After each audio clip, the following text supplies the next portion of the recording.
Business zisaza abantu omwaka guno. Naye yenna eyawa amagezi abakulu bano kola ebivulu yeetaaga kutuga. Abaana b'abendi wali obasiza. Natunuulira Micky. Temumanyi kola kivulu butebe ne bukutunuulira. Mubuuze Luwilight. Naye ng'ebigambo bino nali wakubibagamba luli. Naye nze nakoowa abantu okunneekwasa nti mbakonjedde abantu baganye okujja kati muli mu reality. Micky nakulaba ng'oyokya. Otankuula olutalo ku bakyala. Ekivulu omutali bakyala tekirina makulu. Abasajja okusiba empale zinywere mu biwato. Ebivulu byonna gy'olaba bazze banoonyaayo bakazi. Kasita watandika okubaawulamu. Mb'ofuula abasajja basekyeyombeke bo batwala mu bisiyaga simanyi. Kuba bw'otandika okwawula abakazi ku bakyala, abasajja ku bakyala simanyi oba obasindika. Oba babakudde, oba bababbye, oba babakoze eki, gwe muntegeerayo bw'olina okukwata mukazi wo. Oba kudde mutwalo, oba yakuggyemu Range Rover, abakazi ly'essanyu ly'ensi eno ku sayidi y'abasajja. Kati naawe Luwilight, wakoze ekivulu obutebe ne bukutunuulira why? Teri mukazi agenda ku nyuma jjaawo bakazi banne mu mutunuulire okuleka nga musiyazi. Omukazi yenna anyuma kunoonya musajja amusiimeko. Singa wakoze ekivulu ng'ogamba nti abasajja abali singo n'abawala abali singo mujje wano.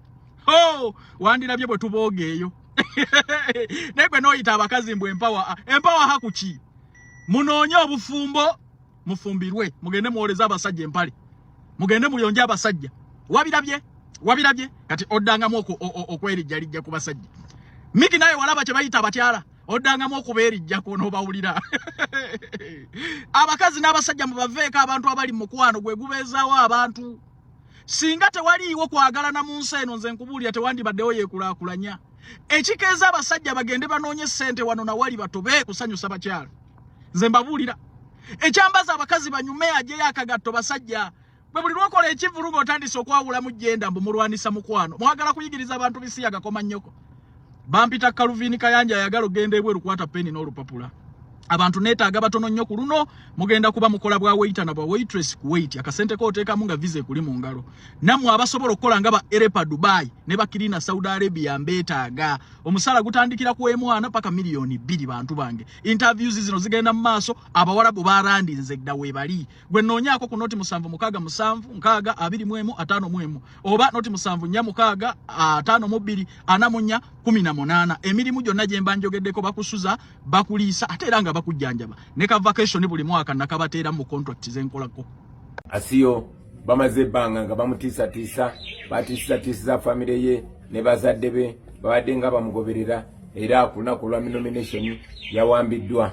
Kino nno kyaddiridde amaje okwebulungulula we bawandisiza abantu era Anita Mongo lwamaze okumuwandiisa ne bagamba computer zifudde. After nominating Anita Mongo, they said the computers were dead. They could not nominate anybody else. So, Anita Mongo, iranga bweyabadde agezaako okulaba nti avaayo nga tewali amuvuganyiza nga ali unopposed. Good evening, ladies and gentlemen.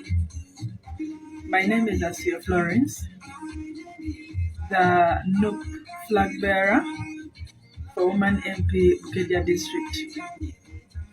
I am here to clear the air and the rumors going around that I was kidnapped by the Right Honorable Speaker, Anita Mongo, as alleged by my party. In that case, I wish to categorically make it clear to everyone that I was not kidnapped. My decision not to appear on the nomination grounds that day came out of family pressure.